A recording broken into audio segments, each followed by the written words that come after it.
Hi guys, आज हम लोग जानेंगे फॉर्म रेंडरिंग ऑप्शंस। ये हमने पहले भी देखा हुआ है बट थोड़ा सा और हम लोग डीपली इसके अंदर घुसकर देखने वाले हैं। यानी कि हमने ये देखा होगा जिसमें हम लोग क्या करते थे, फॉर्म ऑब्जेक्ट ये हमारा था जो कि वेरिएबल बनता था टेम्पलेट फाइल में, और ये लिखने से टेम्पलेट फाइल में जब हम लोग ये लिखते थे तो हमारा पूरा फॉर्म हमें रेंडर होकर दिखाई देता था। उसी तरीके से उसी फॉर्म को अगर आपको टेबल के फॉर्म में देखना हो जिसमें टेबल टैग नहीं होता है तो आप ये वाला लिखते हैं, यानी कि form dot as underscore table लिखते हैं। उसी तरीके से अगर पी टैग के अंदर देखना हो तो आप पी टैग इस तरीके से लिखते हैं। अगर एल में हो तो एल के लिए आप इस तरीके से लिखते हैं। अगर कोई स्पेसिफिक फील्ड आपको मैनुअली रेंडर करवाना हो तो आप फॉर्म डॉट देकर उस फील्ड का नाम लिखते हैं। ये सारी चीज़ हमने देखी थी, साथ में हमने इस तरीके का एग्जाम्पल भी देखा हुआ था। तो ये जो लास्ट वन हमारा है, ये जो लास्ट का आप देख रहे हैं, ये हम लोग और ज़्यादा डीपली देखने वाले हैं कि और किस तरीके से मैनुअली और एक एक पर्टिकुलर फील्ड को कैसे हम, या फिर कोई अगर एट्रीब्यूट है तो उसके लिए कैसे हम लोग काम करेंगे यहाँ पर मैनुअली। तो टॉपिक है हमारा रेंडर फॉर्म फील्ड मैनुअली, यानी कि फॉर्म फील्ड को आप मैनुअली कैसे रेंडर करेंगे। Each field is available as an attribute of the form using form dot name of field. ये तो हम लोग जानते हैं। अभी यहाँ पर और भी कुछ चीज़ें आपको बताने वाला हूँ जिससे आप एक एक पर्टिकुलर चीज़ें एक्सेस कर पाएंगे या फिर रेंडर कर पाएंगे। जैसे पहला हमारा फील्ड डॉट लेबल, ये अगर आप लिखते हैं तो इससे क्या रेंडर होगा, इससे रेंडर होगा आपका लेबल, यानी कि फील्ड का लेबल रेंडर होगा। एग्जांपल के तौर पर form dot name dot label लिखा तो नेम, फील्ड नेम हमने दिया हुआ है नेम, यहाँ पर फॉर्म हमारा ऑब्जेक्ट है, डॉट दिया, फील्ड नेम दिया और उसका हमने लेबल लिखा हुआ, यानी कि वो लेबल हमें चाहिए इस फील्ड का, किस फील्ड का, नेम फील्ड का लेबल हमें चाहिए तो हमें ऐसे लिखना है।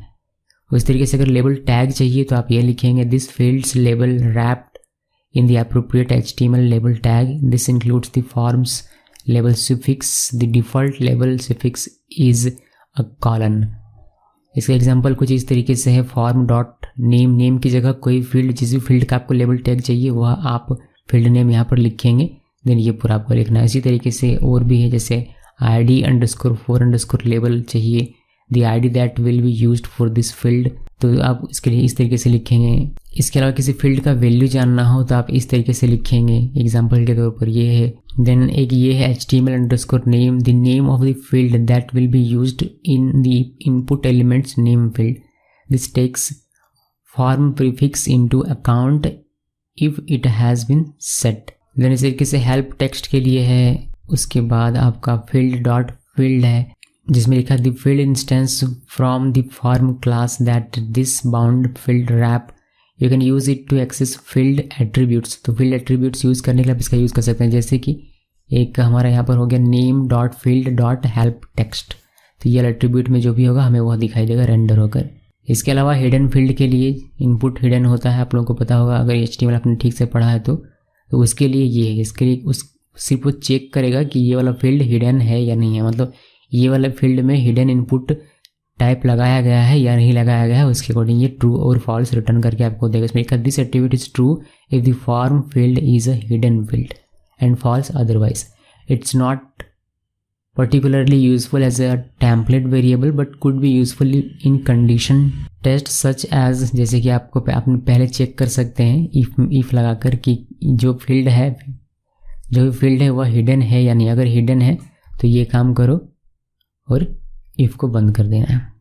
ओके, तो ये सारा काम हम लोग कर सकते हैं जब हम लोग मैनुअली रेंडर करते हैं फॉर्म फील्ड को। तो पहले इतना देख लेते हैं, उसके बाद कुछ और चीज़ें अगर ज़रूरत पड़ी तो फिर से वापस PPT में आएगा। पहले इतना हम लोग देख लेते हैं। बहुत ही ईजी कॉन्सेप्ट है ये, बस हमें रेंडर करवाना सीखना है एक एक चीज़ को।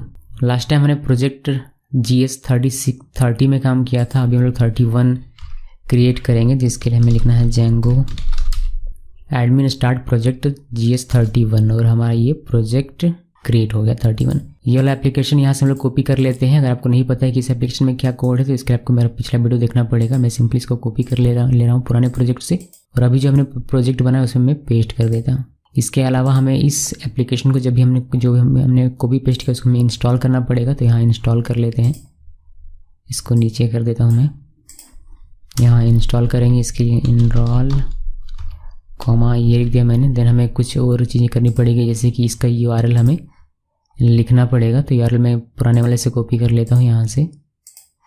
ये हम लोग अभी लगभग बहुत सारे प्रोजेक्ट में करने वाले हैं, तो मुझे उम्मीद है कि आपको ये इजीली समझ में आ रहा होगा, कन्फ्यूज़न नहीं हो रहा होगा, बिकॉज अब हम लोग काफ़ी दूर तक आ गए। मैंने इसका URL भी कॉपी कर लिया। अभी मैं आपको ये रन करके दिखाता हूँ कि ये एक्चुअली में किस तरीके से अभी हमारा काम हो रहा है। तो हम लोग रन करेंगे कैसे, पहले हमें cd/gs31 इसके अंदर जाना है, देन हमें लिखना पाइथन रन सर्वर। तो पाइथन manage.py रन सर्वर करके हमने इसको रन किया। गूगल क्रोम में हमें इसको रन करना है। इसको रन किया हमने, ये हमारा REGI में है यहाँ पर। तो ये हमारा फॉर्म है, हमें ये पूरा नहीं देखना है, इसमें मुझे सिर्फ एक फील्ड चाहिए। तो मैं फील्ड ज़रा कम कर लेता हूँ, यानी कि मैं एडिट कर लेता हूँ। मैं आपको एक बार कोड दिखा देता हूँ। इसमें हमने क्या बनाया, हमने इनरोल नाम का जो हमारा एप्लीकेशन है, इसके अंदर forms.py नाम का एक फाइल बनाया है जिसमें हमने ये सारे फील्ड रखे हुए। बट इतना फील्ड हमें इसमें चाहिए नहीं, सिर्फ एक फील्ड से हमारा काम हो जाएगा अभी के लिए। तो हम लोग ये 2 फील्ड यहाँ से हटा देते हैं।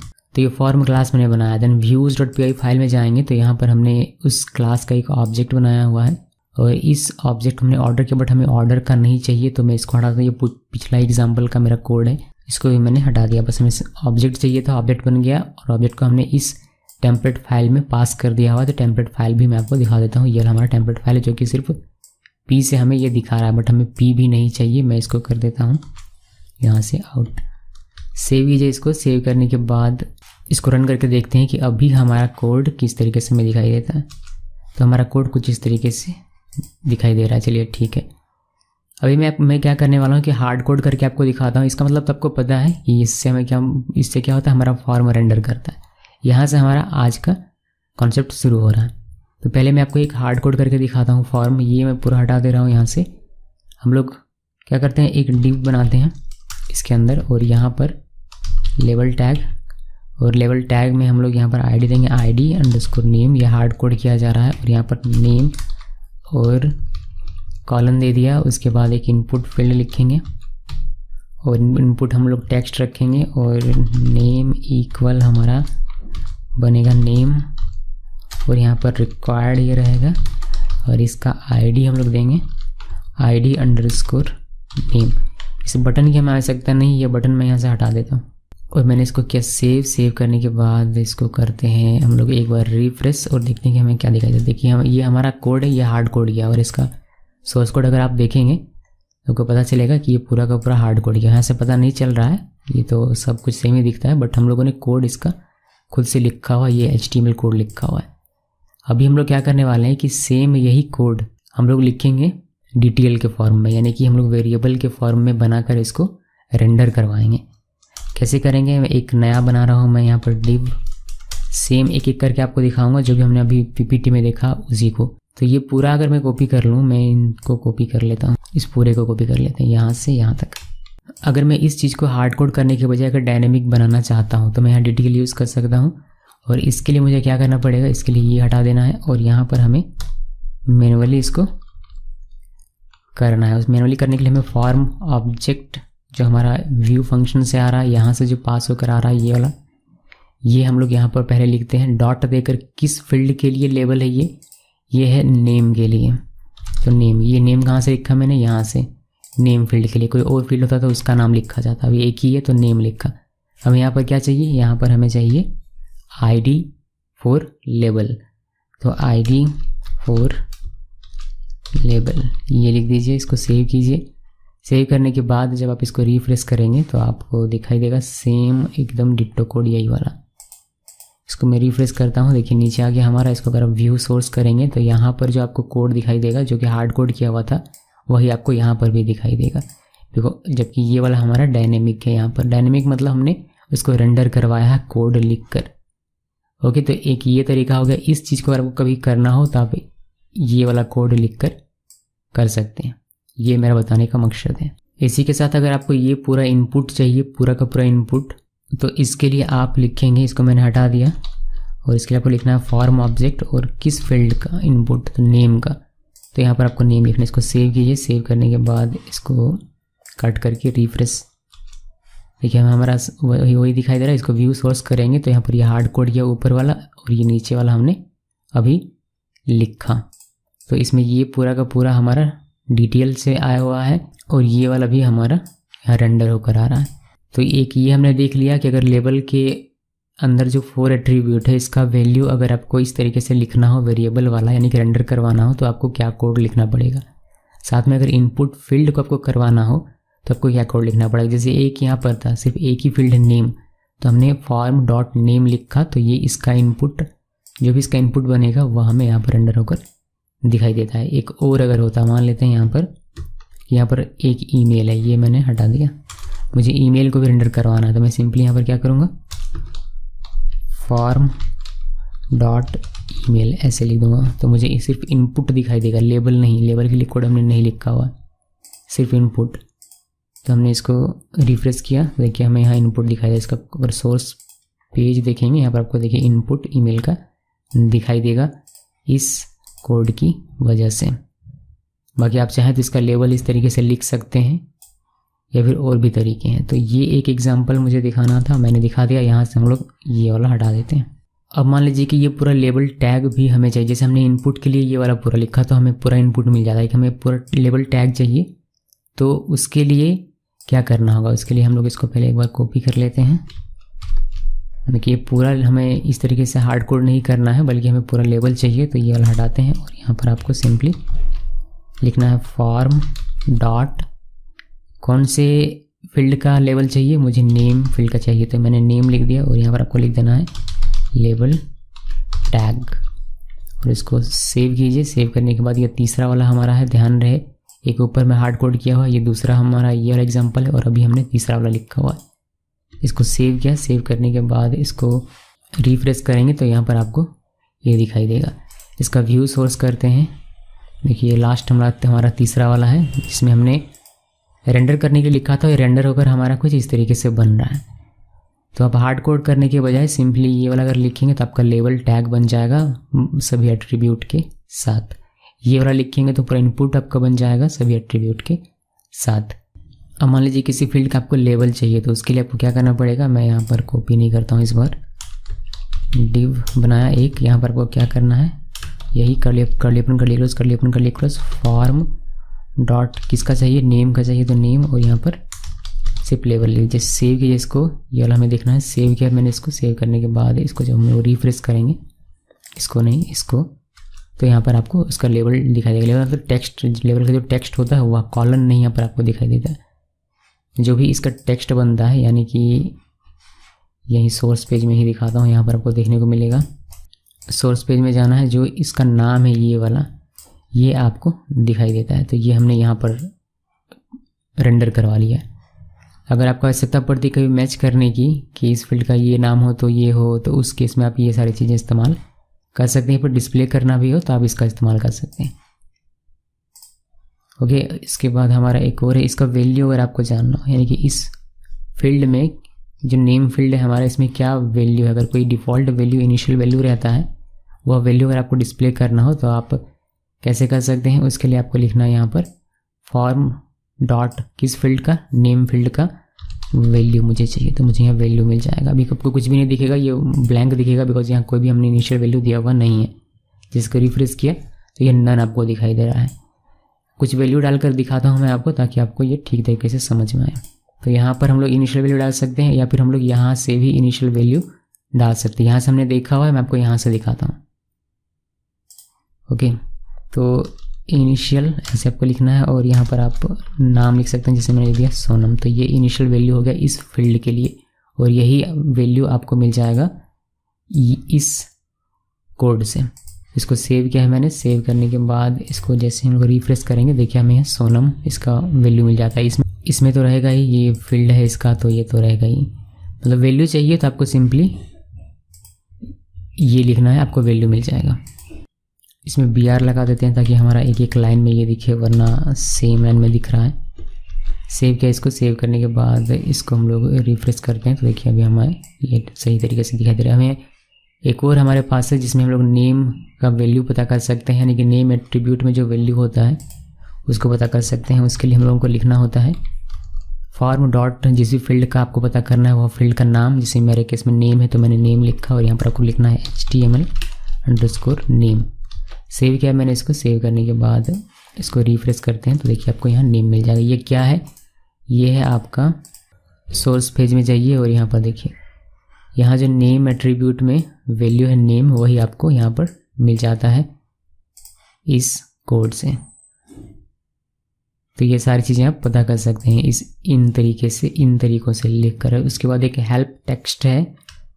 हेल्प टेक्स्ट हम लोग लिखते हैं, ये सारे ऑप्शन सबको मिल जाते हैं। मैं आपको फिर भी बता दे रहा हूँ, यहाँ पर आप हेल्प अंडरस्कोर टेक्स्ट लिख सकते हैं। हेल्प टेक्स्ट आपको कहाँ लिखना होता है, जैसे आप हेल्प टेक्स्ट इस फील्ड के लिए लिख सकते हैं कि ये जो फील्ड है हमारा, यहाँ पर आपको लिखना होता है हेल्प टेक्स्ट, और इसमें कोई स्ट्रिंग लिख सकते हैं, कोई सेंटेंस आप लिख सकते हैं। जैसे कि मैं यहाँ लिख देता हूँ कि इस फील्ड में 30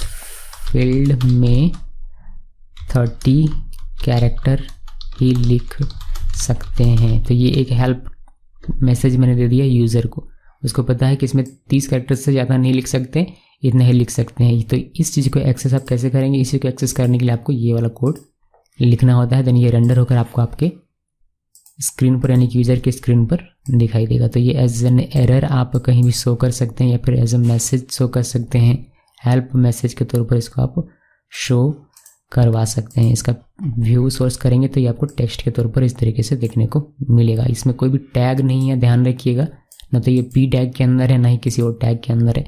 ये डिव तो हमने हार्ड कोड किया हुआ है।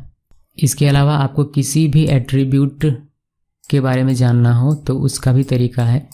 उसका तरीका है कि आपको लिखना पड़ेगा फॉर्म, देन जिस भी फील्ड का जानना है उस फील्ड का नाम, देन यहाँ पर आपको लिखना पड़ेगा फील्ड, और फील्ड का कौन सा किस एट्रीब्यूट के बारे में जानना है। जैसे रिक्वायर्ड के बारे में मुझे जानना है तो मैंने यहाँ रिक्वायर्ड लिख दिया। आपको फॉर्म ऑब्जेक्ट लिखना है, देन फील्ड का नाम लिखना है, कौन से फील्ड के बारे में जानना है, then field as it is लिखना है, देन कौन से एट्रीब्यूट के बारे में जानना है, वह एट्रीब्यूट आप यहाँ पर लिखेंगे तो उसका जो भी वैल्यू होगा वह आपको यहाँ पर देखने को मिलेगा। इस केस में यहाँ पर आपको ट्रू मिल रहा है बिकॉज रिक्वायर्ड यहाँ पर ट्रू है। अगर आप इसको व्यू सोर्स करेंगे तो यहाँ पर आपको दिखाई देगा रिक्वायर्ड, लेकिन इसका इक्वल ट्रू नहीं लिखा, बट जब हम लोग सिर्फ रिक्वायर्ड लिखते हैं तो इसका वैल्यू ट्रू माना जाता है। ये हमने HTML में पढ़ा हुआ है। तो ये था अभी तक का हमारा कॉन्सेप्ट, जो भी हमने PPT में देखा वो सारा कॉन्सेप्ट हमने देखा। यहाँ पर हमें और भी इसमें बहुत सारे मिल जाते हैं, यानी कि इस तरीके का रेंडर करने का जो तरीका है ये हमें अभी कुछ और है इसमें। जैसे एरर मैसेज को कैसे आप रेंडर करेंगे, कोई फॉर्म में फील्ड नहीं है तो उसका कैसे आप एरर जो आएगा कि दिस फील्ड इज़ रिक्वायर्ड, या फिर इंटर योर नेम, इस तरीके से कोई एरर देना हो तो वो आप कैसे करेंगे रेंडर, वो हमने नहीं देखा। तो उसको मैं अभी के लिए छोड़ रहा हूँ, लेकिन हम लोग देखेंगे ज़रूर। मैं आपको बताऊँगा जब एरर्स के बारे में कि एरर्स को कैसे डिस्प्ले करना होता है, कैसे इसको कस्टमाइज़ करते हैं, कैसे उसमें आप अलग अलग कलर वगैरह CSS अप्लाई कर सकते हैं। ये सारी चीज़ें हम लोग देखेंगे, तब मैं आपको उसके बारे में बताऊँगा। अभी हम लोग उसको नहीं देख सकते हैं क्योंकि एरर के बारे में देखने के लिए हमें यहाँ पर एक तो मेथड पोस्ट यूज़ करना पड़ेगा, प्लस यहाँ हमें फॉर्म को वैलिडेशन करना पड़ेगा जो जेंगो वैलिडेशन देता है उसके द्वारा, तभी वो एरर हमें दिखाई देगा, जो कि अभी सही समय नहीं है देखने का। फिलहाल के लिए आप रेंडर फॉर्म फील्ड मैनुअली में इतना ही समझ के रखिए, इतना ही हमारे लिए काफ़ी है। आगे मैं बताऊँगा कि अगर हमारा मल्टीपल फील्ड हो, जैसे कि अभी हमारा सिर्फ नेम है, मान लीजिए एक और हमारा ईमेल यहाँ पर होता है, email equal forms dot email field, ये हमारा है। इसको मैंने सेव किया। सेव करने के बाद इसको हम लोग अगर रन करते हैं तो हमें ईमेल का कहीं भी कुछ भी दिखाई नहीं देता। क्यों नहीं दिखाई देता? बिकॉज हमें ईमेल के लिए स्पेसिफिकली यहाँ पर लिखना पड़ेगा कोड। हमने सब कुछ नेम फील्ड के लिए लिखा हुआ है, ईमेल के कुछ भी नहीं लिखा हुआ। तो अगर मेरे पास मल्टीपल फील्ड्स हैं, यानी कि मोर देन वन फील्ड, तो क्या हर एक के लिए अलग अलग लिखना पड़ेगा? यहाँ पर नहीं, लूप चला सकते हैं हम लोग। तो कैसे लूप चलाएंगे और कैसे सारा एक छोटे से कोड में सारे फील्ड हमें डिस्प्ले होकर हमें दिखाई देंगे, ये सारी चीज़ें मैं आपको बताऊंगा, लेकिन अभी नहीं, किसी सेपरेट वीडियो में। तब तक के लिए देखते रहिए। Thanks for watching.